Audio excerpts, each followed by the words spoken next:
Oh my god, this ed and ing are driving me nuts. Oh god, they are confusing me. Bored or boring? Interesting or interested? What should I use? Oh god. What? What are you saying? You too? You are confused? What should we do? Ask who? Nassim from Practice Makes Perfect. Okay, let's ask him. Sir, please, can you help? We are getting confused when it comes to ed or ing. Do we say bored, boring? When do we use ed? When do we use ing? Can you help? No worries, just chill out, mate. I'm gonna help. Concentrate with me.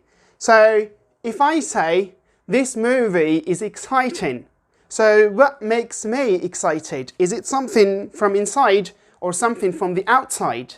No, it's the movie. Outside element. Right. It's something, an element from the outside that makes me excited. Okay? Now, if I say, oh, great, today I am excited, I am happy. So is it from the outside or the inside? No, here is the inside, your feelings. Great, it's from the inside, it's a feeling.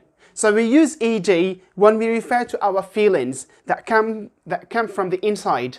I am interested in something, I am bored, I'm excited, and so on. Okay? The ing is used when we refer to something, an outside element that makes us feel certain feelings. For example, I say, this movie is boring. What makes me feel bored is the movie.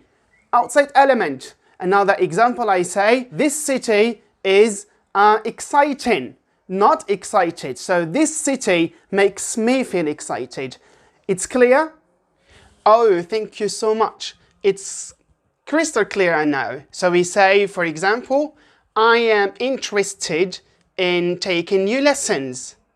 And I say, this lesson is interesting. So it's about feelings or the inside and the outside. Okay, that's clear. So what about you? Is it clear?